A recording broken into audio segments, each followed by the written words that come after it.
Parshas Korach, it would be classical to discuss something about Korach v'Adasai, but my wife has taught me, and she continues to drill into my head, that Machlokes and Pirud must be avoided at all costs, even if it means a big financial damage, even if it means walking away from something which is very near and dear to one's heart.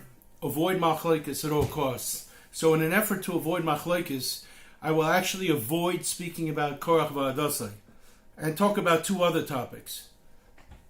First of all, On ben Peles, how was he saved? On ben Peles was saved by Eshes On ben Peles, Mrs. On ben Peles.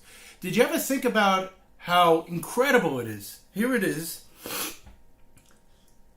Mrs. On ben Peles saves her husband by b'mekayim eis la'asois la'Hashem heferasi torasecha.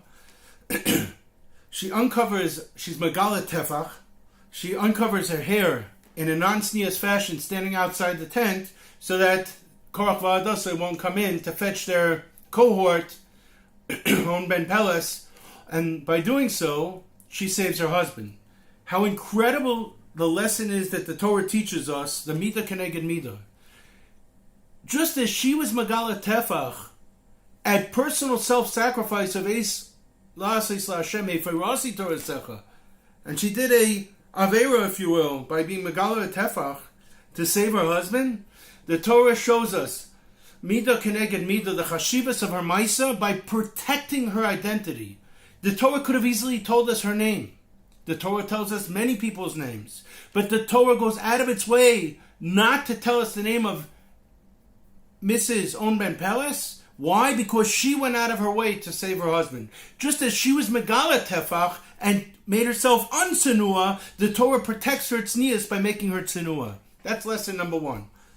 Lesson number two is, after the whole story of Moshe Rabbeinu having to be challenged by Korach v'Adasai, and then the story of the motos of the mata of Aaron facing up against the mata of the Shvatim and growing the almonds, the Torah tells us that Shishi, Vayas Moshe Kasher Tziva Hashem Oisai Kein Oso. The pasuk would have been sufficient to say Vayas Moshe Kasher Tziva Hashem. So I've used this word a lot, but seemingly Oisai Kein Oso is superfluous. What purpose does the Oisai Kein Oso serve? The pasuk would have been fine. Vayas Moshe Kasher Tziva Hashem Oisai. That's it. The answer, I believe, is it's to tell us that Moshe Rabbeinu had no personal agenda whatsoever. He was an Oved Hashem through and through. Everything he did, every maisa, every action, every reaction was all mipi agvuru. It all came from HaKadosh Baruch Hu. And therefore the pasuk tells us, Vayas Moshe kasher tziva Hashem oisai, that Moshe did that everything that Hashem instructed him, Kain also. That's all that Moshe did. Moshe did not have any daya of his own whatsoever that he interjected into any of the actions vis-a-vis Korach v'Adasai or vis-a-vis any of the rest of the Torah, Kol Torah Kulai.